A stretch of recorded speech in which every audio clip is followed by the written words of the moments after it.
This is Hannibal here from thehannibaltv.com, coming at you with my weekly review of the points I find interesting in Dave Meltzer's Wrestling Observer newsletter. Let's start off with his critique of something Dwayne "The Rock" Johnson, the most successful wrestler of all time. A story that he told on the Joe Rogan Experience this week that Joe Rogan has made into a clip.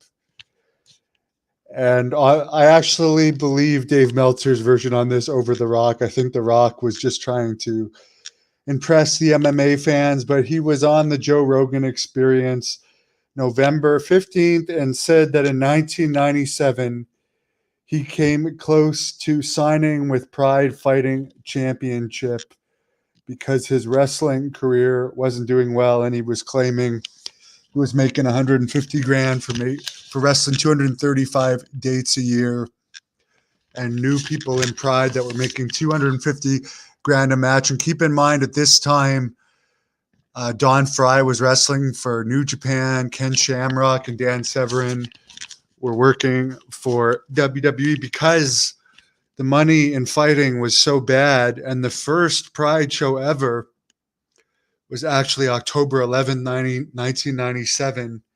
And it was billed as a one-off. And by October of 97, Dwayne Johnson's career, according to Meltzer, had turned around, and he was already a heel and one of the top stars of the company.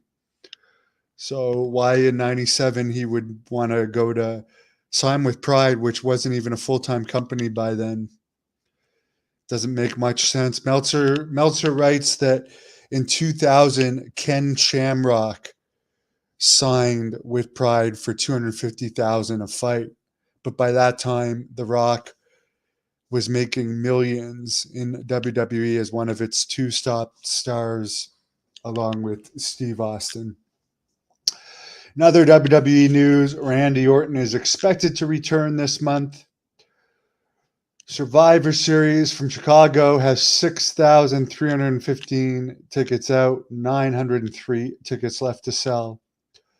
Vince McMahon sold 8,400,000 shares of his stock for $641,844,000.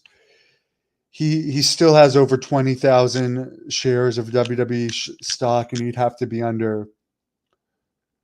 He still has over 20 million shares of WWE stock and would have to be under 7 million to lose his majority stockholder status. So don't read too much into that. He's been selling off stock for a long time. John Cena had surgery on one of his arms. Said he needs surgery on another one of his arms. The first surgery was elbow related. Now, these could have been long-time nagging injuries, and in my opinion, were most likely long-time nagging injuries.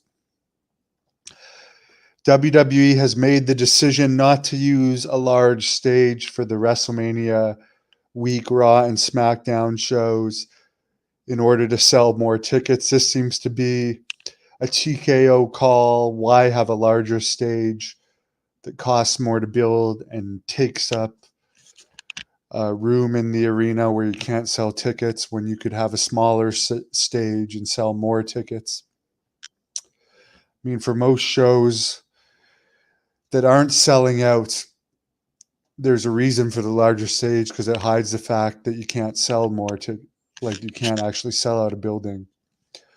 But Meltzer brings up they can sell 8,553 tickets rather than just 13,000 with a smaller stage. The Backlash 2024 pay-per-view is going to be from the Accor Arena in Paris, France. Logan Paul this week says he's done with boxing, is going to focus on wrestling moving forward. Obviously, he's making a ton in wrestling these days. The November 10th SmackDown tapings in Columbus, Ohio, had 6,900 paid fans. The November 13th Raw tapings in Washington had 9,000 paid. Tony Khan is pushing that a signing of a highly respected wrestler is going to happen at Full Gear. People are thinking it's either Mercedes Moné, aka Sasha Banks, who Khan brought into the Wembley Stadium show, but not on a wrestling capacity. Will Ospreay or Goldberg. Of course, Goldberg would be by far the biggest. Let's face the facts here. Nobody cares about Will Ospreay other than Smart Marks. He's a small, flippity wrestler that the Smart Marks love, which would fit into the AEW fan base. And I'm not insulting that, because we have more AEW fans that watch this channel than WWE. So if you like the acrobatic wrestlers, you'd be really happy about Will Ospreay signing with AEW. But if you're a fan like me, you wouldn't care. Sasha Banks, aka Mercedes Moné, she's lost so much steam since leaving WWE. I mean, she had the initial bang of joining New Japan, but then she only had a few matches, maybe even one match before getting injured. I think it was 2, though. And she's been pretty much out of the wrestling news for the most part over the past year. I mean, her fans will certainly care if it's her signing, but I don't think many of the casuals are going to care at this point because she's lost so much steam. I mean, I just posted an interview that John Paz did with Kevin Nash on this channel. Remember when Hall and Nash had all that buzz going to WCW? It was just after their WWE contracts expire. Had they waited a year, I mean, would the NWO have had as much steam? No. So the least likely of this would be Goldberg. There's other people speculating it would be Dolph Ziggler, who was mostly used as kind of a name enhancement talent in WWE. But his WWE no-compete doesn't expire till the end of December, according to reports. Full Gear has 10,461 tickets out right now, with a $900,000 gate, which would put it one of their 3 biggest crowds of the year, along with All In and Forbidden Door, which was from Toronto, which was the first AEW pay-per-views in the UK and Canada. Flair has not appeared in AEW since his unannounced initial appearance, which baffles me.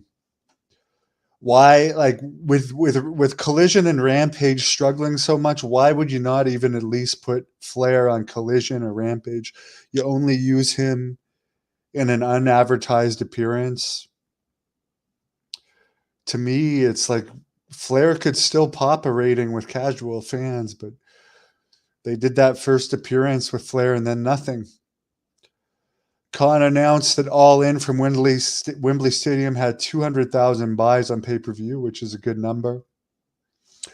He also said that there's going to be promotional tie-ins with AEW and the Iron Claw Von Erichs movie. They are going to be in the Dallas market right before the movie opens for both Collision and Dynamite. And the Von Erichs are living in San Antonio right now. Of course, having Ross and Marshall with Kevin do a match on those shows would get a huge pop and actually boost ticket sales in those markets.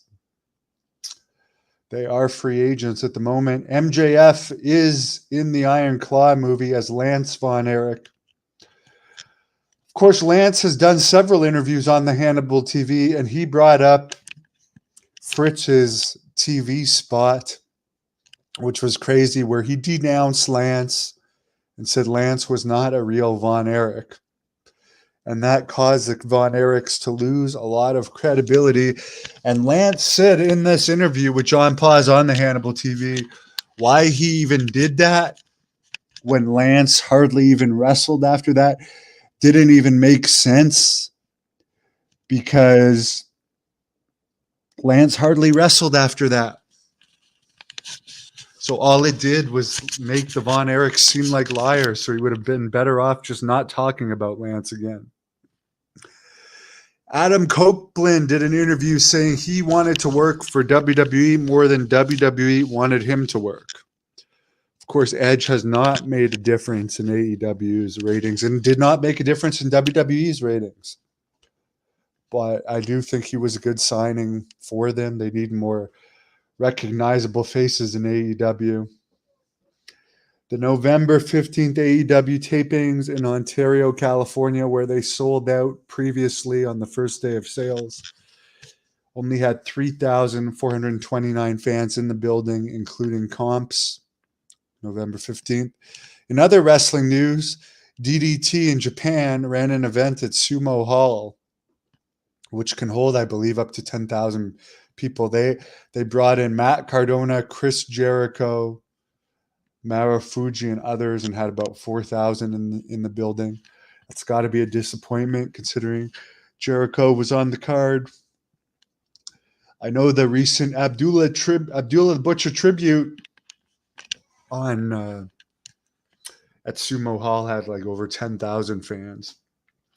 Which, by the way, I did post one of my matches with Abdullah on Rick Bassman's channel recently, and it got about 55,000 hits in a couple of weeks. So happy to know those matches are still getting hits. The University of Iowa had a women's dual meet at Hawkeye Arena November 12th and drew 8,207 fans, which was a larger crowd than any pro wrestling crowd had last weekend, except for Arena Mexico, which had 9,000 fans. WrestleNomics said the October ratings for women of wrestling were October 1st, 0.06, October 8th, 0.04, October 15th, 0.06, October 22nd, 0.06, October 29th, 0.05. So those are very good numbers when you consider New Japan and Impact don't even get 0.01s most weeks. But we never hear anything reported about women of wrestling for whatever reason. MMA, in MMA news, UFC 295 from Madison Square Garden had 19,039 fans in attendance for $12,432,563. Second biggest gate in MSG history, behind 17.7 million record for the Conor McGregor versus Eddie Alvarez fight in 2016, which was MSG's UFC debut.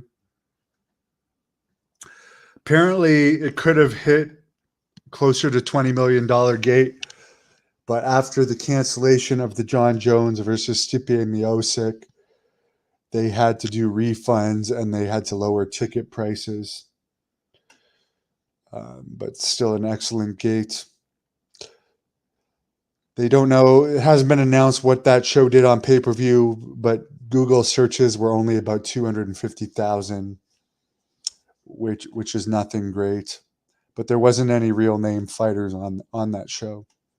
Apparently, the Tyson Fury Francis Ngannou fight only did 240,000 pay-per-view buys in the UK, about 70,000 in the US, which is a huge pay-per-view disappointment. That's not much of a surprise because if Francis Ngannou was that much of a draw, UFC never would have let him go. And I'll be honest, I have a lot of friends that are fight fans that did not order that pay-per-view. They just watched the highlights. Hello, CM Derp. If I could sucker punch a celebrity, who would it be? That is a tough one. Maybe CM Punk. Just because he seems like such an asshole. Someone says The Rock is licking boots. I don't know what... I've never heard of that term, that phrase before. You'll have to tell me in the comments what licking boots means. I mean, The Rock is, there's been the writer's strike, so there hasn't been a lot of movies released lately. But The Rock is one of the most successful, he is the most successful wrestler of all time. He broke mainstream more than any wrestler. He is still the only wrestler that could sell out any building in North America right now. If you put The Rock against somebody here in Ottawa, Canada, the building would immediately sell out. There's no other wrestler I think that could do that. If you put The Rock in Dallas as fighting somebody in the big stadium there, it would sell out. He is just the biggest draw of any wrestler, even in his 50s, and he looks amazing. He looks absolutely amazing.